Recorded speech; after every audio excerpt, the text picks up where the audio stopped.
Okay students, आपको योजक चिन्ह समझ में आया कि योजक चिन्ह क्या होता है? दोनों ओर के शब्दों को जोड़ने के लिए जो चिन्ह लगाया जाता है उसे क्या कहते हैं? हम योजक चिन्ह कहते हैं। ठीक है। योजक चिन्ह के बाद अब हमारा जो चिन्ह आता है वो है उद्धरण चिन्ह। कौन सा चिन्ह है ये? उद्धरण चिन्ह। देखिए, उद्धरण चिन्ह जो है ये इन्वर्टेड कॉमास भी जिसे हम कहते हैं, उद्धरण चिन्ह को क्या कहते हैं? Inverted, full inverted commas. Okay. ये देखो, दो होते हैं, या तो एक सिंगल उद्धरण चिन्ह और एक दोहरा उद्धरण चिन्ह, है ना। एक गहरा और दोहरा उद्धरण चिन्ह का प्रयोग दो प्रकार से होता है। ठीक है। किस तरीके से होता है? दो प्रकार से। व्यक्ति, वस्तु, स्थान या भाव को किसी वाक्य के बीच में दर्शाने के लिए। ठीक है। किसी वाक्य के बीच में अगर क्या दर्शाना हो हमें, कि कोई व्यक्ति, वस्तु, स्थान या भाव को दर्शाने के लिए इकहरे यानी एक, सिर्फ अकेला, है ना। इकहरे उद्धरण चिन्ह का प्रयोग किया जाता है, जैसे गोदान। इकहरे उद्धरण चिन्ह का प्रयोग किया जैसे गोदान। गोदान जब लिखा है इन्होंने गोदान, तो गोदान में देखो क्या है, सिर्फ ऐसे दो डॉट लगाए हैं, इकहरे। ठीक है। ये दिख रहा है ना आपको गोदान में? प्रेमचंद का प्रसिद्ध उपन्यास है गोदान, जो है प्रेमचंद का प्रसिद्ध उपन्यास है। ऐसे व्यक्ति के कथनों को ज्यों का त्यों लिखने के लिए दोहरे उद्धरण चिन्ह का प्रयोग किया जाता है। ठीक है। या तो किसी व्यक्ति के भाव होते हैं ना, व्यक्ति के भाव, वस्तु, स्थान को दर्शाने के लिए इकहरे उद्धरण का प्रयोग किया जाता है। यह व्यक्ति के कथन को ज्यों का त्यों, ये जैसा कि है वैसे के वैसा लिखना। ठीक है। तो दोहरे उद्धरण का चिन्ह का प्रयोग किया जाता है, जैसे प्राचार्य ने कहा। अब प्राचार्य ने क्या कहा? यदि तुम सच बोलोगे तो मैं तुम्हें नहीं डांटूंगा। ऐसा किसने कहा? प्राचार्य। उनके कथन नहीं, किसके? प्राचार्य के। सिद्धार्थ, गौतम बुद्ध की पत्नी का नाम क्या था? यशोधरा। अब देखो, ये किसी व्यक्ति, वस्तु, स्थान के बारे में बता रहा है, तो वो क्या है? यशोधरा। तो ये क्या है? उद्धरण चिन्ह। और ध्यान रखना, इसे उद्धरण चिन्ह या अवतरण चिन्ह भी कहते हैं। Okay students, yes. नेक्स्ट जो हमारा है वो है अर्धविराम चिन्ह। अर्धविराम, वाक्य के मध्य में एक बात पूरी हो जाने पर, ठीक है, वाक्य के मध्य में एक बात पूरी हो जाने पर जहाँ थोड़ा रुकना हो वहाँ अर्ध विराम चिन्ह का प्रयोग किया जाता है। इस चिन्ह के संकेत पर पूर्ण विराम से आधी अवधि तक रुका जाता है। जैसे पूर्ण विराम में हम क्या करते हैं? पूरा रुक जाते हैं। उसी तरीके से ये अर्ध विराम में हम पूरा ना रुक के थोड़ा रुकते हैं। ठीक है। पूरा ना रुक के हम क्या करते हैं? थोड़ा रुकते हैं, तो इसे हम क्या कहते हैं? अर्ध विराम चिन्ह। जैसे उदाहरण देखिए आप इसका, जैसे बच्चे आ गए हैं, भोजन न जाने कब आएगा। ठीक है। बच्चे आ गए हैं, भोजन न जाने कब आएगा।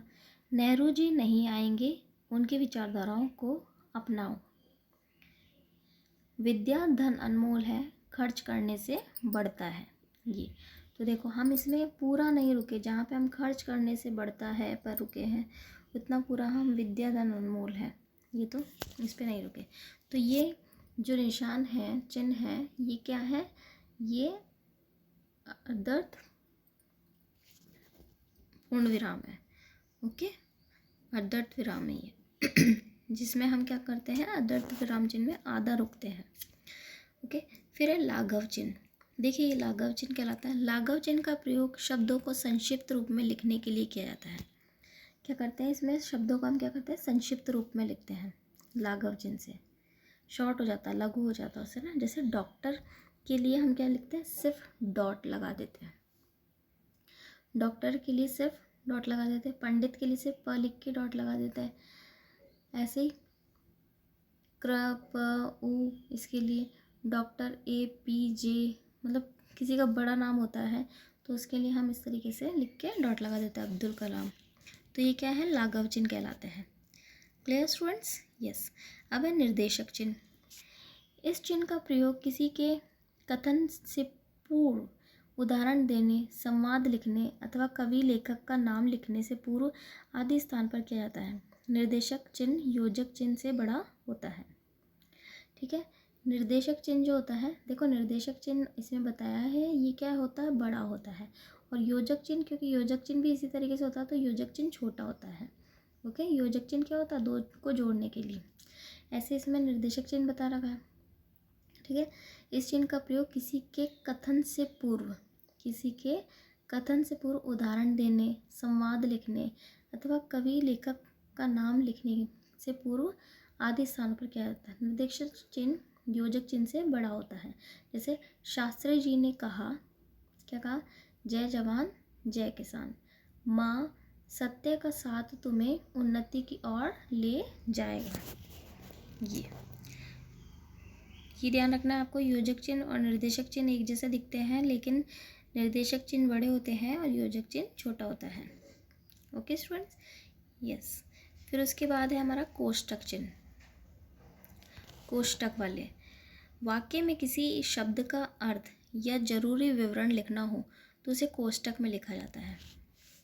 ठीक है ना, वाक्य में किसी शब्द का अर्थ या जरूरी विवरण लिखना हो तो उसे हम किस में लिखेंगे, कोष्टक में लिखेंगे। ओके, किस में लिखेंगे, कोष्टक में। जरूरी विवरण तो उसे हम कोष्टक चिन्ह कहते हैं। जैसे परस्पर, परस्पर का मतलब क्या बताया है, उसका वाक्य का अर्थ क्या बताया है, आपस में प्रेम से रहो, परस्पर प्रेम से रहो। ऐसे प्रवेश परीक्षा यानी एडमिशन टेस्ट के आधार पर ही तुम्हारा चयन होगा, है ना। प्रवेश परीक्षा या एडमिशन टेस्ट के द्वारा ही तुम्हारा चयन होगा, ये बताया गया है इसमें। ओके स्टूडेंट्स, तो ये हमने सारे चिन्ह जो है इसके अंदर पढ़ लिए हैं। ओके, ठीक है, कौन कौन से चिन्ह पढ़े एक बार देख लीजिए, रिवाइज कर लीजिए हमने कौन कौन से चिन्ह पढ़े हैं। देखिए यहाँ से स्टार्ट करते हैं, ये पूरे सारे, पूर्ण विराम, अल्प विराम, प्रश्नवाचक चिन्ह, विस्मयबोधक चिन्ह, योजक चिन्ह, उद्धरण चिन्ह, लाघव चिन्ह, निर्देशन चिन्ह, अर्धविराम चिन्ह, कोष्टक चिन्ह। बस इतना ध्यान रखना है इसमें कि जो उद्धरण चिन्ह है उसी को हम क्या कहते हैं, अवतरण चिन्ह भी कहते हैं। Okay students, yes.